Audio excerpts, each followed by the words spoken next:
नाज़रीन, बातचीत करेंगे Indian cricket board central contract announce करने वाले हैं और उसमें कुछ प्लेयर्स की जो है वो प्रमोशन हो रही है। स्पेशली शुभमन गिल, जडेजा और कुछ और प्लेयर्स हैं और स्पेशली रोहित शर्मा और विराट कोहली, इन दोनों का पहले साल जो है वो ए प्लस कैटेगरी था और अभी उनको शायद ए कैटेगरी दी जाएगी। पहले ए प्लस था और अभी ए, मतलब उनके समझो कि एक कैटेगरी या जो एक पॉइंट्स है वो डाउनफॉल हो रहे हैं रोहित शर्मा और विराट कोहली की, किस वजह से और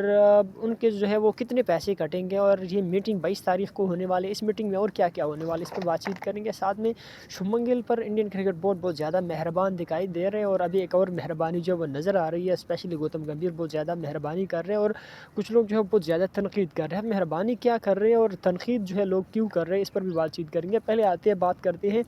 सेंट्रल कॉन्ट्रैक्ट के बारे में। 22 दिसंबर को 22 ऑफ दिसंबर को मीटिंग होने वाला है बीसीसीआई और उसमें बहुत सारी बातचीत करेंगे कि एम्पायर को कितने पैसे मिलेंगे, वुमेन क्रिकेटर ए प्लस कैटेगरी, उनकी जो कैटेगरी वाइज उनको कितने पैसे मिलेंगे, साथ में ब्रॉडकास्टर कौन कौन जो है वो ब्रॉडकास्टर होंगे, साथ में बहुत सारी ऐसी चीज़ें हैं। लेकिन सबसे जो अहम चीज़ है वो रोहित शर्मा और विराट कोहली और जो इंडियन प्लेयर्स हैं,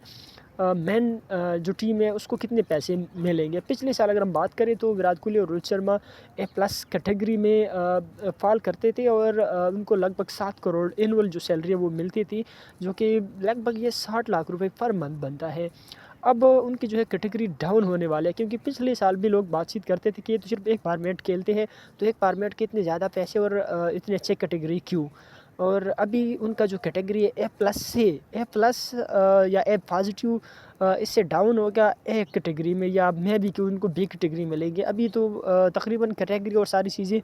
जो है वो डिसाइड हो गई है, लेकिन अब अनाउंस नहीं हो गई, ऑफिशियली अनाउंस नहीं हो गई। तो ऑफिशियली 22 तारीख को अनाउंस हो जाएगा शाम के टाइम, और मैं भी 23 तारीख को हो जाए, क्योंकि शाम को जो है वो मीटिंग है, उसके बाद वो डिसाइड होगा। और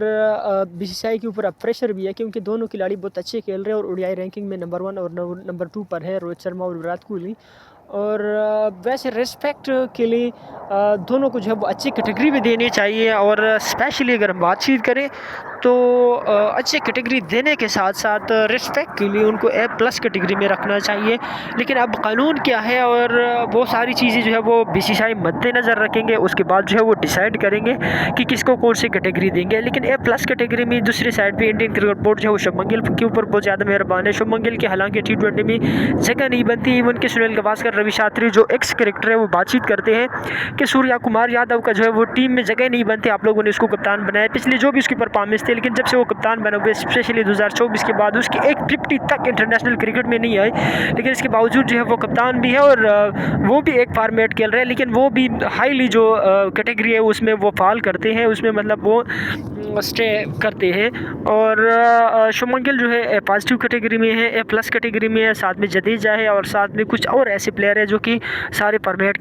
खेलते हैं, मतलब जसप्रीत बुमराह और बाकी कुछ प्लेयर इवन के सारे फॉर्मेट तो नहीं खेलते, लेकिन उन्होंने रिटायरमेंट का ऐलान भी नहीं किया है। तो ये तो कैटेगरी के बारे में बातचीत थी। और रो को जो है वो बीसीसीआई के ऊपर प्रेशर भी डालते हैं कि अब उसको कौन सी कैटेगरी में रखे जाए, क्योंकि अभी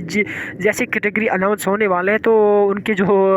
स्ट्राइक रेट है और परफॉर्मेंस है वो आसमान से बातें करते हैं, तो बीसीसीआई के ऊपर अब प्रेशर भी है। और दूसरी साइड पे शुभमन गिल के ऊपर बहुत ज़्यादा लोग तनकीद करते हैं, क्योंकि उसके बल्ले से रन्स नहीं आ रहे और T20 में संजू सैमसन, जायसवाल जैसे बड़े बड़े बल्लेबाजों को उन्होंने साइड पे लगाए हुए हैं। लेकिन लोग बहुत ज़्यादा तनकीद करते हैं, एक्स क्रिकेटर जो बातचीत करते हैं कि इनको रेस्ट दे दो, इनको ड्रॉप करो T20 से, इनको निकालो टीम से और T20 टीम से, और यासु जायसवाल या संजू सैमसन को जगह मिलनी चाहिए। वैसे ही जितेश शर्मा जो है उसने भी संजू का जगह ले लिया, क्योंकि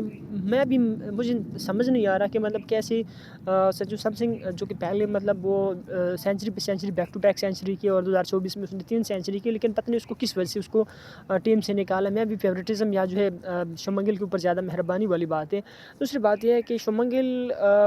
के जिस तरह परफॉर्मेंस है, मतलब टेस्ट में ठीक है परफॉर्मेंस, ठीक है ओडीआई में, लेकिन तीनों फॉर्मेट में तकरीबन वो कप्तान भी बनने वाले, क्योंकि T20 में भी वो वाइस कप्तान है और उसको विराट कोहली बनाया जा रहा है, और स्पेशली गौतम गंभीर उसको बनाने की कोशिश कर रहे हैं और ए पॉजिटिव कैटेगरी या ए प्लस कैटेगरी में उसको डालने की भी कोशिश किया जा रहा है। तो मेरे ख्याल में ए प्लस कैटेगरी उसके साथ सूट नहीं करता, जिस तरह उसके T20 में परफॉर्मेंस है, और इवन की